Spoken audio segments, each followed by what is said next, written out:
Bismillahirrahmanirrahim. Assalamualaikum warahmatullahi wabarakatuh. Selamat datang para pencari informasi. Insya Allah kita senantiasa berada dalam ridho dan bimbingan Allah Subhanahu wa Ta'ala. Marah pada dasarnya merupakan suatu hal yang normal dan pernah dialami oleh kebanyakan orang. Di satu sisi, manusia memang perlu melepaskan marah yang ada di dalam dirinya agar diperoleh kelegaan atau agar terlepas dari suatu beban emosi yang cukup berat yang mengganjal dalam hatinya.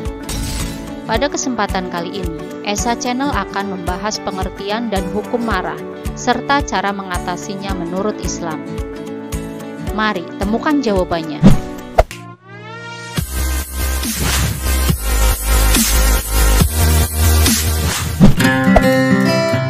Marah merupakan suatu bentuk emosi yang memang lumrah atau alami, ada pada setiap manusia. Namun wujudnya berbeda-beda. Secara istilah, al-ghadab berarti perubahan emosi oleh kekuatan untuk menghilangkan perasaan tidak nyaman dan gemuruh di dada. Marah bisa membuat seseorang berbuat kekerasan, terutama bagi mereka yang tidak memiliki kontrol emosi yang baik, hingga menyebabkan apa yang diartikan sebagai kemarahan yang tidak bisa lagi dibendung. Hukum marah dalam Islam sebenarnya memiliki aturan yang harus diperhatikan. Hendaknya kita disarankan untuk menahan marah, apalagi karena mengikuti hawa nafsu yang ujung-ujungnya tidak membawa manfaat apapun bagi diri kita, bahkan orang lain. Hukum marah dalam Islam terbagi dalam beberapa kategori. Mari simak penjelasannya.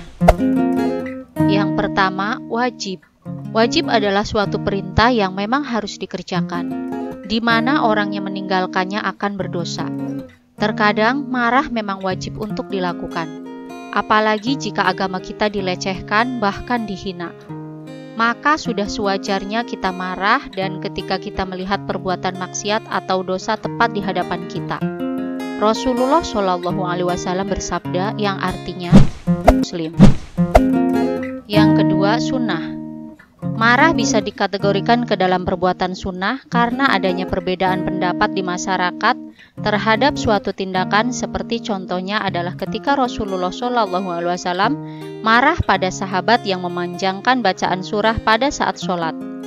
Adapun kemarahan Rasulullah tersebut bukan dalam hal yang maksiat, karena dimaksudkan jika seorang imam dalam sholat memanjangkan bacaan suratnya tapi tidak disukai oleh makmumnya, maka akan menjadi haram bacaan panjang tersebut.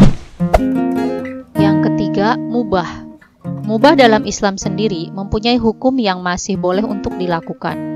Untuk penjelasan mengenai dalil bisa ditemukan pada suatu hal yang memang pernah terjadi pada sahabat Rasulullah SAW, yakni Abu Bakar radhiyallahu anha. Pada saat itu, beliau sedang meluapkan ketidaksukaannya dengan marah kepada anaknya. Hal tersebut bukan tanpa alasan. Pasalnya, anaknya belum memberikan makan pada tamu, sedangkan tamu yang datang itu dengan sengaja tidak mau makan terlebih dahulu sebelum Abu Bakar datang. Dan beliau harus makan dulu kemudian tamu tersebut baru makan. Itulah yang sudah menjadi keputusan tamu itu sendiri dan bukan salah dari anaknya Abu Bakar. Namun, Abu Bakar tetap saja marah kepada anaknya karena dianggap mengabaikan seorang tamu. Oleh karena itu, Abdurrahman sempat menghindar dari Abu Bakar dan bersembunyi karena sangat takut apabila dimarahi. Yang keempat, makruh. Arti dari perbuatan makruh ialah suatu tindakan yang jika dilakukan dengan sengaja ataupun tidak sengaja, maka tidak akan mendapat dosa. Namun apabila menjauhinya, justru akan mendapatkan pahala. Tentu keduanya bukanlah pilihan yang sulit untuk dilakukan. Bisa kita lihat dari suatu kejadian antara Sa'ad dengan Rasulullah. Pada saat itu, Sa'ad memang sengaja mengajukan pertanyaan kepada Rasulullah untuk memastikan saja perihal seumpama ada seorang lelaki yang sedang melakukan zina dengan istrinya. Kemudian ia bermaksud akan langsung membunuh lelaki tersebut tanpa melalui proses mendatangkan 4 orang saksi terlebih dahulu. Berarti tindakan marah yang dilakukan oleh Sa'ad ini merupakan tindakan yang masuk dalam kategori makruh karena ucapan yang ia lontarkan baru saja hanyalah sebuah pengandaian belaka. Yang kelima, haram.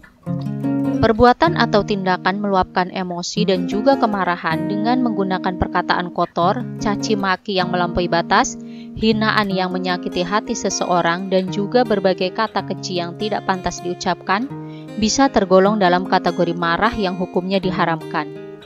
Hal seperti itu bisa terjadi karena kita tidak bisa mengendalikan hawa nafsu, dan selanjutnya setan pun ikut campur di dalamnya, sehingga timbullah perbuatan yang melampaui batas. Padahal perbuatan tersebut sebenarnya tidak perlu dilakukan. Dalam Islam sendiri, banyak hadis yang menjelaskan bahwa Rasulullah memberi nasihat agar manusia tidak mudah marah dan sebaiknya menahan amarah.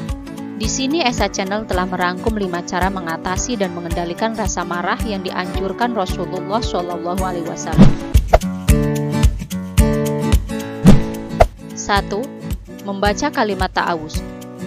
Dari sahabat Sulaiman bin Syur, beliau menceritakan, saya duduk bersama Rasulullah SAW. Ketika itu, ada 2 orang yang saling memaki. Salah satunya telah merah wajahnya dan urat lehernya memuncak. Kemudian Rasulullah bersabda, sungguh saya mengetahui ada satu kalimat jika dibaca oleh orang ini, marahnya akan hilang. Jika dia membaca ta'awuz, A'udzubillahi minasyaitonirrajim, marahnya akan hilang. Hadis riwayat Al-Bukhari dan Muslim. 2. Berusaha diam dan jaga lisan. Diam merupakan perbuatan mulia dan salah satu cara mengantisipasi munculnya luapan amarah. Dari Ibnu Abbas, Rasulullah bersabda, jika kalian marah, diamlah. Hadis riwayat Ahmad.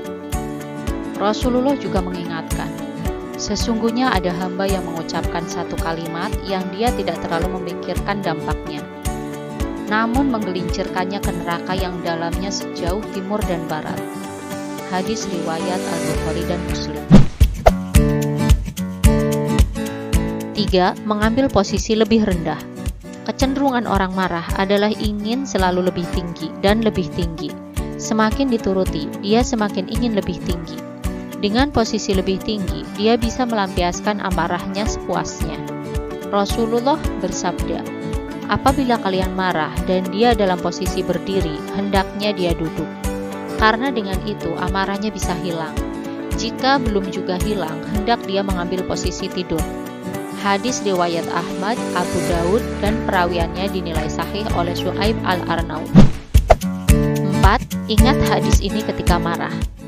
Dari Mu'az bin Anas Al-Juhani, Rasulullah SAW bersabda, siapa yang berusaha menahan amarahnya, padahal dia mampu meluapkannya, maka dia akan Allah panggil di hadapan seluruh makhluk pada hari kiamat, sampai Allah menyuruhnya untuk memilih bidadari yang dia kehendaki.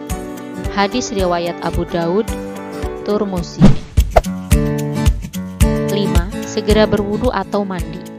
Marah itu datangnya dari setan, dan setan diciptakan dari api. Maka orang yang marah dianjurkan berwudu atau mandi untuk memadamkan amarahnya. Dari Urwah As-Sa'di, Nabi SAW bersabda, sesungguhnya marah itu dari setan, dan setan diciptakan dari api, dan api bisa dipadamkan dengan air. Apabila kalian marah, hendaknya dia berwudu. Hadis riwayat Ahmad dan Abu Dawud. Itulah penjelasan mengenai pengertian dan hukum marah serta cara mengatasinya menurut Islam. Semoga Allah Subhanahu wa Ta'ala menghindarkan kita dari sifat marah dan senantiasa melindungi kita dari kemarahan. Terima kasih sudah menonton dan semoga bermanfaat. Sampai ketemu lagi pada pembahasan berikutnya. Wassalamualaikum warahmatullahi wabarakatuh.